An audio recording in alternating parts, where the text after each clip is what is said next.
Okay, here we go, Andy. WBC heavyweight champion Tyson Fury claimed a controversial split decision victory over former UFC fighter Francis Ngannou in Saudi Arabia on Saturday evening. 37-year-old Ngannou, making his professional boxing debut, put Fury in the canvas in round 3 after connecting with a left hook.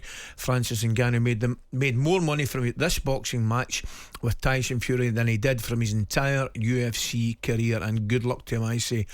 He was paid $10 million for the match, while he earned $3.5 million from 14 UFC fights in 7 years. For more on this, we're now joined by former UFC welterweight and MMA expert, now head of fighter operations for PFL Europe, Dan Hardy. Dan, a very good morning. Thanks for joining us this morning.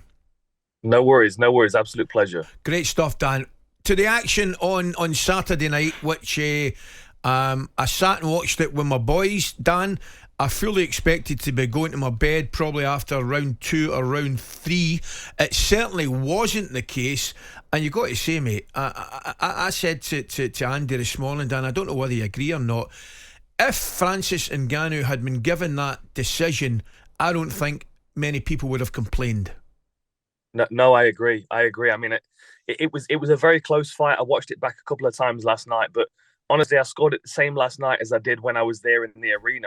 I gave it 96-93 to Ngannou. I thought it was a very, very impressive performance, and I thought he maintained his composure well. And I think, the surprise factor was there for him. And Tyson expects him to come flying forward, crash in with big punches and stuff, and he just didn't get reckless. He maintained his composure all the way through, and I think that was quite unsettling for Francis. And do you think now, Dan, from this point, that Francis Ngannou can go on and have some serious impact in the boxing world? Do you think he can?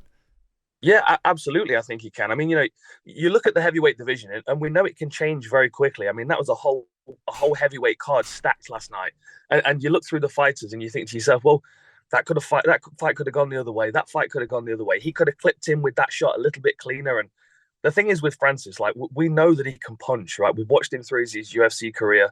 He's a very, very scary individual. His power is unforgiving, but he looked like a boxer. He stood very clean. He stood very, very confident. He didn't bite on feints. And then I'm thinking through the heavyweight division, and I'm thinking, well, Joyce stands up quite upright, doesn't move his head too much. Anthony Joshua doesn't like getting hit. Like, I like his chances against some of these heavyweights, and I think that a lot of other people will be giving him more credit next time. Dan, tell me, where do we sit on it? Where is the balance indeed? Because I think, correctly, Francis Ngannou deserves all the plaudits, if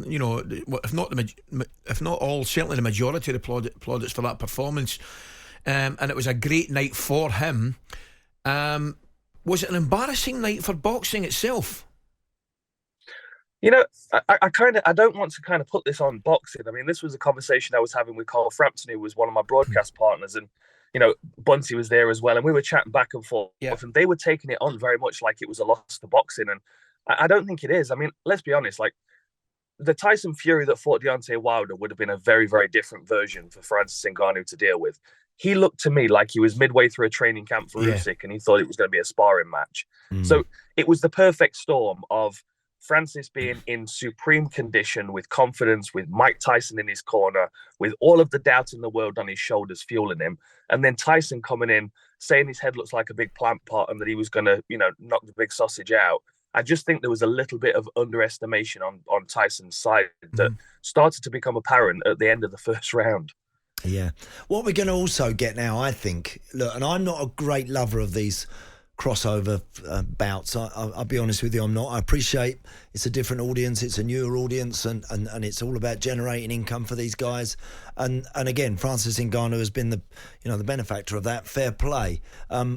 However, seeing his, if we can call it, success against Tyson Fury, the way that he fought, Dan, obviously it's going to spawn more of these fights.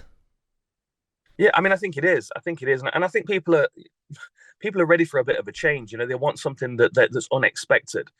It's very rare that we get. I mean, like, how long have we been waiting for an undisputed heavyweight champion? And now it's been delayed again. You know what I mean? Like, there's this feeling inside boxing that people aren't getting what they want out of the sport. It's very, very rare that we get the fights that we want. And there are very few fighters, like the likes of Canelo, that are chasing things, Terence Crawford, chasing things that are, from other people's perspectives out of their reach. And I think that's what Francis represents here. He's going into a sport, had his pro boxing debut against the best heavyweight on the planet.